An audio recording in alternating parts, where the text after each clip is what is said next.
Génial. Normalement, tout va bien. Donc, on y va, monsieur le professeur Couscater n'est toujours pas là? Non. Non. Bon, alors j'y vais le plus rapidement possible pour ne pas du tout empiéter évidemment sur sa présentation très intéressante. Donc voilà, donc moi je m'appelle Fedra Cluner et donc je suis la directrice générale adjointe du Centre pour la cybersécurité Belgique. Et comme monsieur Pélix l'avait introduit, nous sommes l'équivalent de l'ANSSI en Belgique. Bon, avec moins de gens, moins de moyens, mais on fait quand même des trucs assez sympas et je vais vous présenter assez rapidement ce qu'on fait. Donc, alors qu'est-ce qu'on fait? On fait, n'hésitez pas à me répondre si jamais il y a un truc, hein. C'est bon, je Ça peux va, continuer? ça Ok, va, voilà. oui, ça Donc, va. qu'est-ce qu'on fait? On fait un petit peu ce que fait une agence nationale de cybersécurité, mais là, ça fait 10 ans qu'on existe, donc on est un tout petit peu plus jeune que l'ANSSI.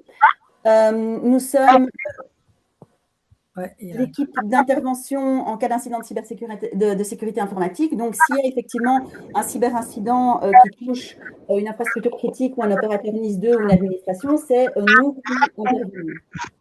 Il y a un bruit de fond qui est. Ouais, et puis là, moi, j'ai plus accès comme on a. Il faudrait que les gens coupent leur micro. Il faut que chacun coupe son micro parce que nous, on n'a plus accès pour désactiver tous les micros. Bon, je continue. Donc, nous sommes aussi responsables de la définition et de la mise en œuvre de la stratégie nationale de cybersécurité donc en Belgique, un peu comme l'ANSSI, hein. Donc, mais évidemment, cette stratégie est définie avec les acteurs pertinents, donc c'est pas ça tout seul dans notre coin. Et nous sommes aussi, justement, on parlait de NIS 2, l'autorité compétente pour coordonner la mise en œuvre de la directive NIS 2. Et nous sommes aussi ceux qui avons eu la chance, si on peut dire, de transposer la directive NIS 2 en loi. Et nous l'avons transposée. La loi NIS 2 en Belgique est entrée en vigueur le 18 octobre 2024.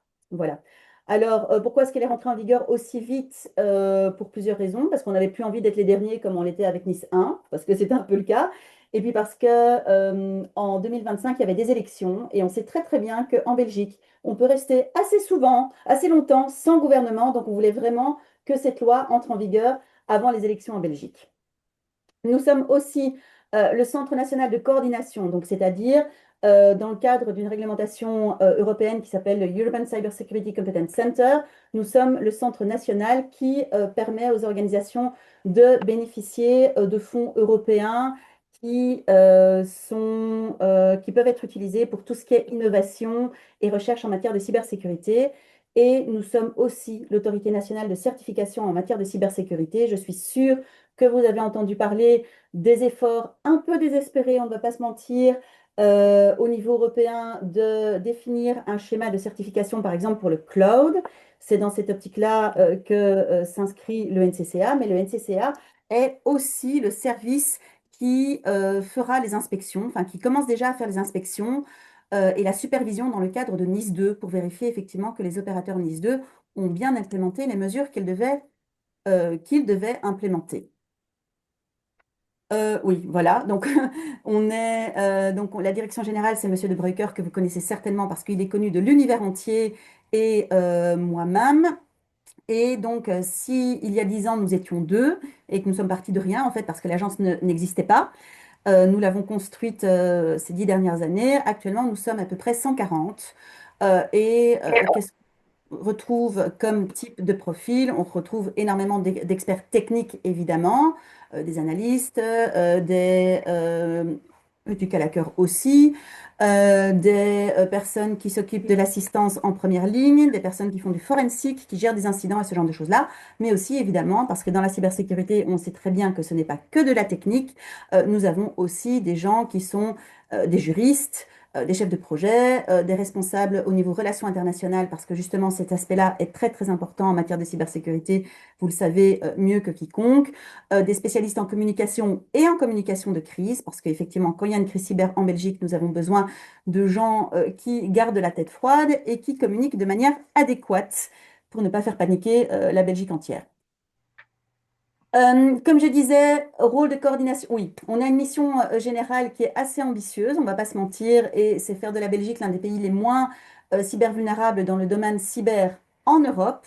Et on se débrouille pas si mal que ça, en fait, parce que lorsqu'on voit le ranking de la Belgique dans les différents index, dont le dernier de l'ENISA, en fait, on est incroyablement bien placé. Ça nous étonne toujours d'ailleurs, mais visiblement, on fait assez bien notre job. Pas tout seul, évidemment, avec tous les acteurs belges. Rôle de coordination, on l'a dit, élaborer la stratégie nationale de cybersécurité, coordonner sa mise en œuvre, soutenir la gestion nationale de crise pour les aspects cyber, suivre et actualiser le cadre juridique en matière de cybersécurité. Et vous êtes sans doute plus qu'au courant du fait que ces dernières années, la Commission européenne a été particulièrement créative en matière de réglementation qui concerne la cybersécurité. Alors, ce n'est pas du tout une critique, c'était fort, fort utile, mais donc c'est effectivement le CCB qui joue un rôle fondamental et premier en fait dans la mise en application et la transposition de ces réglementations européennes. À côté de ça, on émet aussi des alertes par rapport aux menaces les plus importantes. On émet aussi des avis pour contrer ces menaces. On accompagne, comme je le disais, les organisations dans leur réponse aux incidents de cybersécurité et on élabore aussi des normes et des guides pratiques sur la cybersécurité.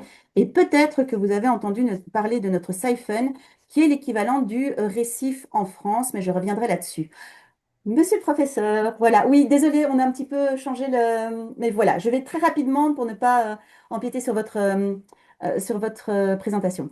Donc, à quoi ressemble une agence de cybersécurité, en tout cas la belge? Donc, vous voyez effectivement qu'il y a un certain nombre de services et qu'il y a des services qui sont techniques, le CERT pour la réponse aux incidents, CITRIS pour tout ce qui est donc intelligence cyber et partage d'informations, et le NCCA, comme je vous l'ai dit, et le NCC pour tout ce qui est fonds européens et construction de la communauté cyber en Belgique. Alors, contrairement, nos administrés, j'aime bien ça, oui, nos administrés, la traduction est un peu rigolote, mais donc nos publics cibles, contrairement justement à l'ANSSI qui se concentre essentiellement sur tout ce qui est opérateur d'intérêt vitaux et gouvernement, nous, c'est tout le monde en Belgique. C'est tout le monde avec des actions qui sont évidemment différentes pour les citoyens et pour les opérateurs d'intérêt vitaux, dont les entités NIS2. Donc, citoyens, on fait de la sensibilisation, tout ce qui est organisation d'intérêt vital, les infrastructures critiques et ce genre de choses-là. Là, on est vraiment sur du support en cas d'incident. Les organisations, grandes entreprises, PME, ce genre de choses-là, c'est du support aussi, mais avec des outils, par exemple, et des guides et ce genre de choses.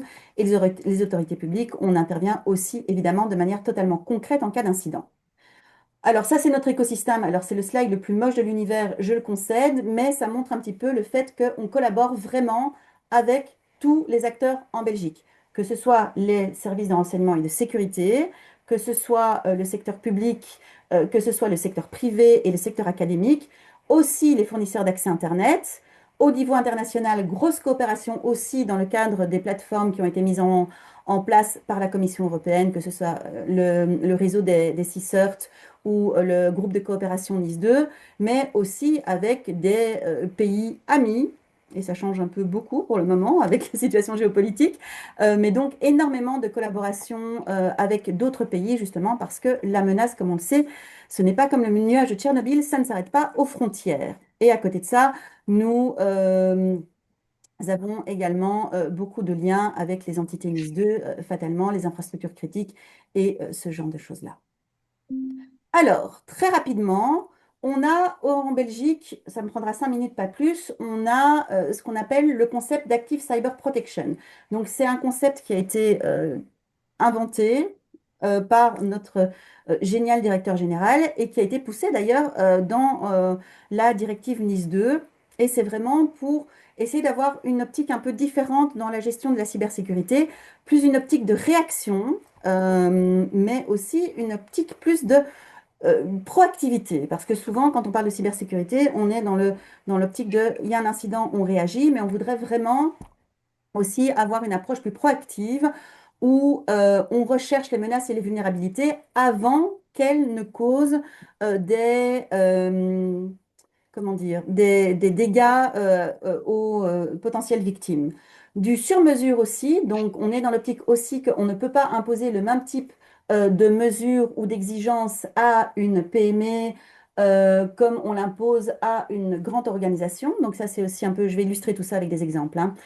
L'automatisation, évidemment, parce que l'automatisation, que ce soit avec l'intelligence artificielle ou autre, devient de plus en plus nécessaire.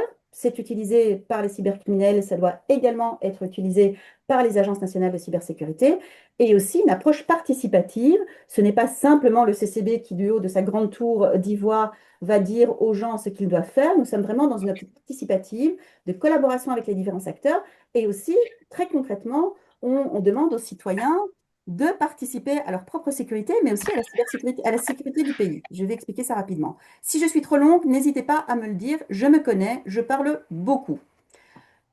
Très concrètement, qu'est-ce qu'on fait? On identifie et on neutralise les infrastructures malveillantes avant qu'elles mettent le brin.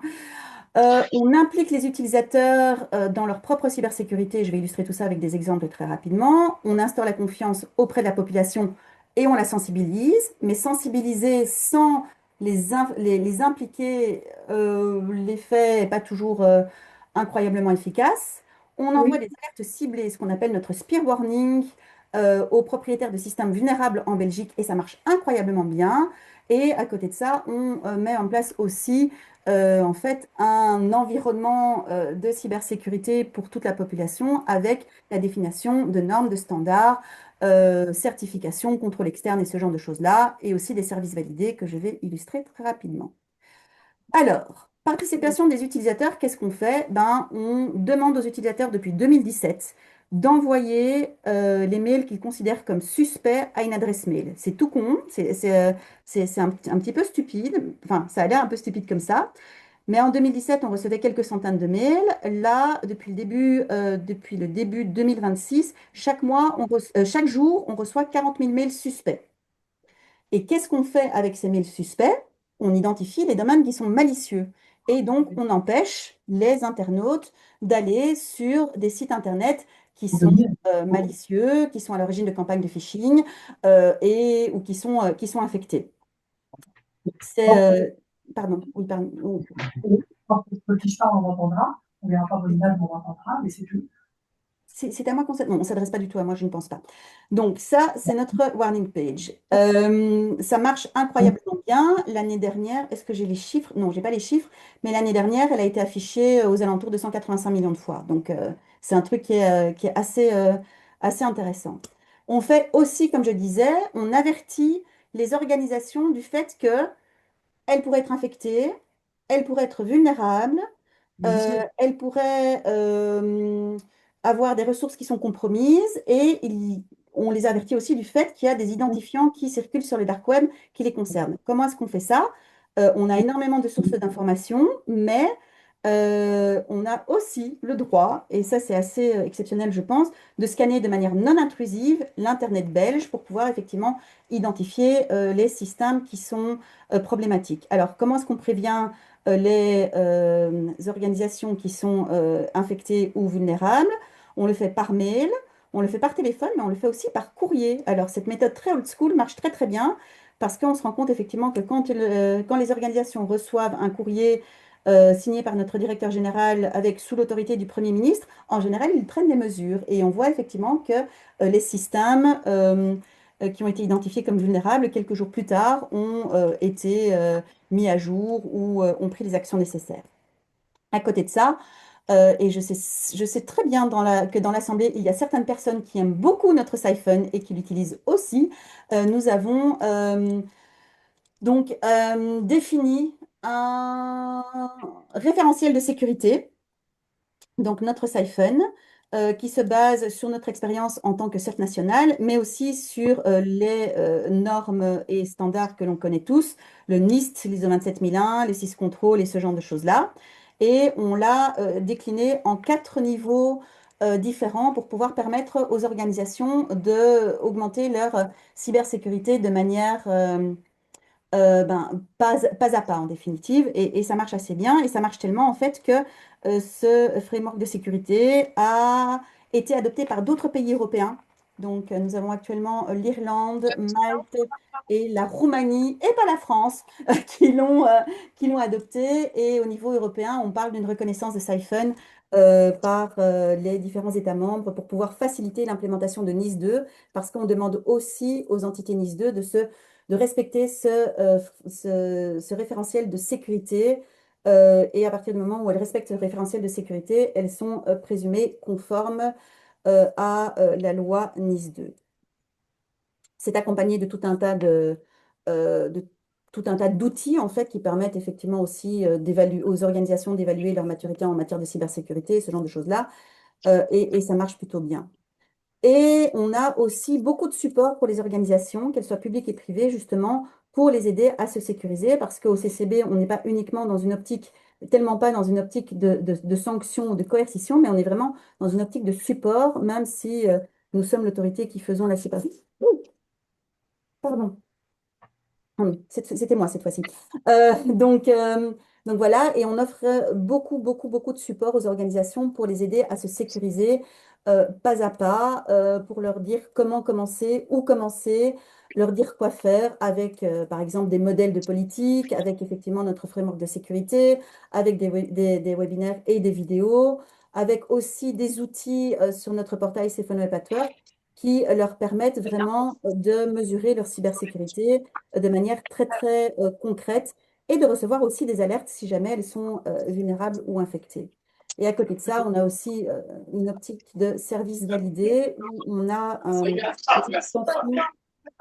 une extension dans le browser qui permet en fait d'identifier les sites qui sont dignes de confiance ou pas. Donc, c'est notre extension Cephon Web.